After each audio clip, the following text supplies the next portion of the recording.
Hey everyone, Xander here. On December 12th, we had our first stream of Mass Effect 1, one of my favorite RPGs of all time.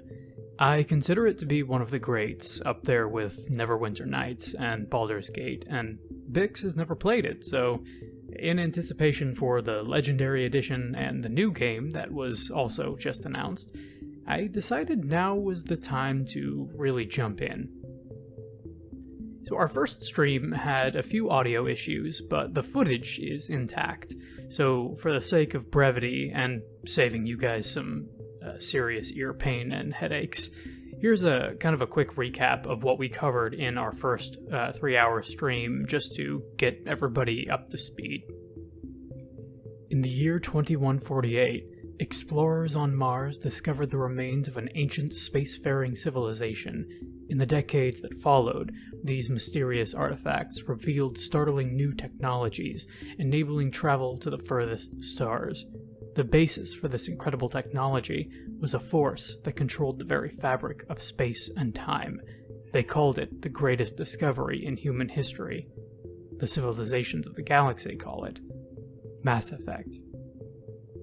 So the game starts with us creating our player character, Eva Shepard, a no-nonsense soldier out to do the job right the first time and to take absolutely no shit from anyone who gets in the way. Born as a spacer, both of our parents were in the Alliance military. Our childhood was spent on ships and stations as they transferred from posting to posting, never staying in one location for more than a few years.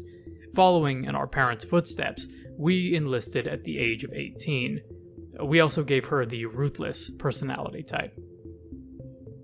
So Mass Effect is a game focused on dialogue and morality first, and combat second.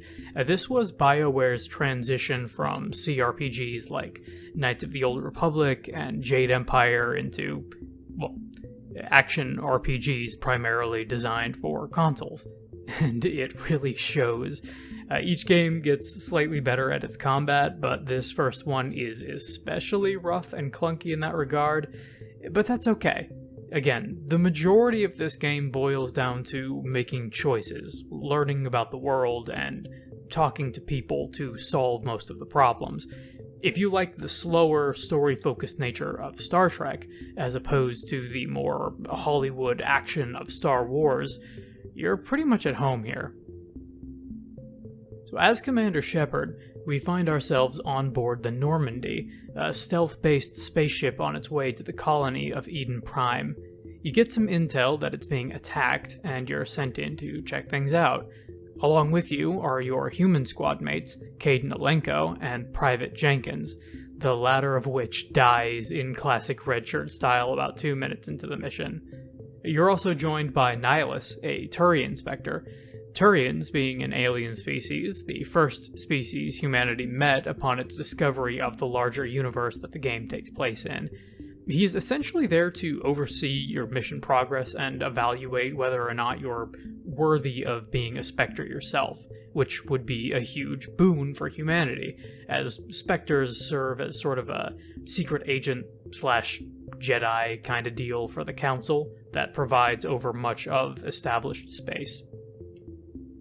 So you see this disturbing footage from Eden Prime that shows a hostile force of unknown origin looming in the sky, as well as knowledge that the enemies you'll face along the way are known as Geth, an entirely mechanical enemy that we'll learn more about later into the game. Once you've landed on Eden Prime, you meet up with Ashley Williams, who very quickly replaces Jenkins on your team as you work your way closer to your goal, which is a Prothean beacon. Nihilus jumps ahead of you, quickly finds himself on the receiving end of a pistol, courtesy of Saren, another Turian Spectre, evidently turned rogue. We make our way through some janky combat, and we see that the humans are being gored on spikes, and are in turn being made into zombie-like enemies known as husks. Creepy. The Geth set up a bunch of bombs, which we disable, and Saren gets away, but not before Caden glitches into the main menu screen, dies like 3 times, and almost ruins the entire mission by touching the beacon. Shepard pushes him out of the way and receives a vision of impending disaster, which knocks him out cold. We later wake up in the med bay of the Normandy and just talk about what we've seen before being told to take our findings to the Citadel, the center of political power in the galaxy. I think Coruscant, or like the United Federation. We spend the next 2 hours or so meeting up with Garrus, a Turian C-Sec officer, dissatisfied with the red tape and the lack of proactive action, who joins us in a heartbeat. Now, Garrus is great, his voice is great, his face is great. Garrus is great. We also meet up with Rex, a Krogan, basically a T-Rex of a bruiser who wants to just get some work done. He joins us in about a heartbeat. Krogans are a warrior race, not too unlike the Klingon, but Rex is also... he's just the best. He's just the best. Trust me. He says he'll join us if we help him take down a criminal by the name of Fist, who is hanging out in Cora's Den, a gentleman's club in the wards of the Citadel.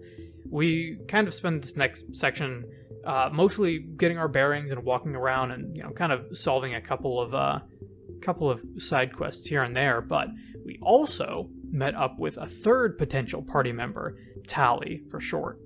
Tali is a Quarian, a nomadic species that live in hypoallergenic suits that protect them from the outside world on account of their lowered immune systems.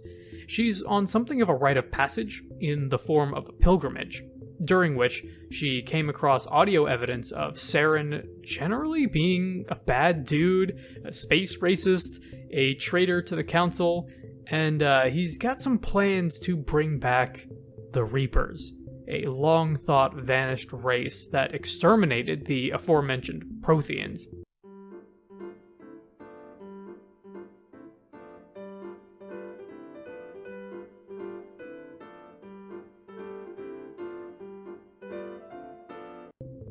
Once we help her out on a job, she offers to come with us and to present her findings to the Council. And although they don't want to play ball with us still, Shepard has made a full-fledged Spectre themselves, allowing us not only a huge step forward for humanity's presence in the galaxy, but also greater personal freedom and resources throughout space in order to hunt down Saren and stop him at any costs. If you can't tell, I absolutely love these games. I think they're incredible, and I sincerely hope that you enjoy them as much as I do.